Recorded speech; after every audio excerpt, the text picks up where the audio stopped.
Subscribe now and press the bell icon. Never miss an update.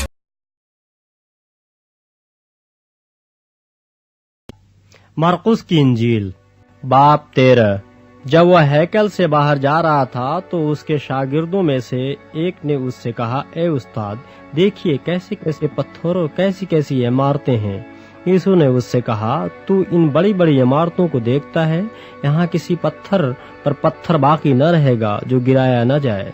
जब वो जैतून के पहाड़ पर हैकल के सामने बैठा था तो पतरस और याकूब और यूहन्ना और इंद्रियास ने तन्हाई में उससे पूछा, हमें बता कि ये बातें कब होंगी और जब ये सब बातें पूरी होने को हों उस वक्त का क्या निशान है। यीशु ने उससे कहा, शुरू क्या कि खबरदार कोई तुमको गुमराह न कर दे। बहुतेरे मेरे नाम से आएंगे और कहेंगे कि वो मैं ही हूँ, और बहुत से लोगों को गुमराह करेंगे। और जब तुम लड़ाइयाँ और लड़ाइयों की अफवाहें सुनो तो घबरा न जाना, इनका वाक़ होना जरूर है, लेकिन उस वक्त खात्मा न होगा, क्योंकि कौम पर कौम और सल्तनत पर सल्तनत चढ़ाई करेगी। जगह जगह भूचाल आएंगे और काल पड़ेंगे। ये बातें मुसीबतों का शुरू ही होंगी, लेकिन तुम खबरदार रहो, क्योंकि लोग तुमको अदालतों के हवाले करेंगे और तुम इबादत खानों में पीटे जाओगे और हाकिमों और बादशाहों के सामने मेरी खातिर हाजिर किए जाओगे, ताकि उनके लिए गवाही हो। और जरूर है कि पहले सब कौमों में इंजील की मुनादी की जाए, लेकिन जब तुम्हें ले जाकर हवाला करें तो पहले से फिक्र न करना कि हम क्या कहें, बल्कि जो कुछ उस घड़ी तुम्हें बताया जाए वही कहना, क्योंकि कहने वाले तुम नहीं हो बल्कि रूहुल कुद्स है। और भाई को भाई, बेटे को बाप कत्ल के लिए हवाला करेगा, और बेटे माँ बाप के बरखिलाफ खड़े होकर उन्हें मरवा डालेंगे। और मेरे नाम के सबब से सब लोग तुमसे अदावत रखेंगे, मगर जो आखिर तक बर्दाश्त करेगा वो निजात पाएगा। बस जब तुम उस उजाड़ने वाली मकरूह चीज को उस जगह खड़ी हुई देखो जहाँ उसका खड़ा होना रवा नहीं, पढ़ने वाले समझ लें। उस वक्त जो यहूदिया में हो वो पहाड़ पर भाग जाएं, जो कोठे पर हो वो अपने घर से कुछ लेने को न नीचे उतरें न अंदर जाएं, और जो खेत में हो वो अपना कपड़ा लेने को पीछे न लौटें। मगर उन पर अफसोस जो उन दिनों में हामिला हो और जो दूध पिलाती हो। और दुआ करो कि ये जाड़ों में न हो, क्योंकि वो दिन ऐसी मुसीबतों के होंगे कि खिलकत के शुरू से जैसे खुदा ने खल्क किया न अब तक हुई है न कभी होगी।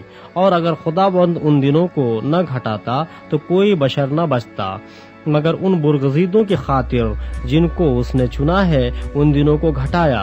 और उस वक्त अगर कोई तुमसे कहे कि देखो मसीह यहाँ या देखो वहाँ है तो यकीन न करना, क्योंकि झूठे मसीह और झूठे नबी उठ खड़े होंगे और निशान और अजीब काम दिखाएंगे, ताकि अगर मुमकिन हो तो बुरगजीदों को भी गुमराह कर दें। लेकिन तुम खबरदार रहो, देखो मैंने तुमसे सब कुछ पहले ही कह दिया है। मगर उन दिनों में उस मुसीबत के बाद सूरज तारीक हो जाएगा और चांद अपनी रोशनी न देगा और आसमान से सितारे गिरने लगेंगे और जो कुव्वतें आसमान में हैं वो हिलाई जाएंगी। और उस वक्त लोग इब्ने आदम को बड़ी कुदरत और जलाल के साथ बादलों में आते देखेंगे। उस वक्त फरिश्तों को भेजकर अपने बुरगजीदों को जमीन की इंतहा से आसमान की इंतहा तक चारों तरफ से जमा करेगा। अब इंजीर के दरख्त से एक तमसील सीखो। जो ही उसकी डाली नरम होती और पत्ते निकलते हैं तुम जान लेते हो कि गर्मी नजदीक है। इसी तरह जब तुम इन बातों को होते देखो तो जान लो कि वो नजदीक है, बल्कि दरवाजे पर है। मैं तुमसे सच कहता हूँ कि जब तक ये सब बातें न हो लें ये नस्ल हरगिज तमाम न होगी। आसमान और जमीन टल जाएंगे लेकिन मेरी बातें न टलेंगी।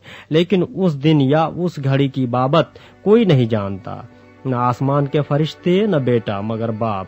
खबरदार जागते रहो और दुआ करते रहो, क्योंकि तुम नहीं जानते कि वो वक्त कब आएगा।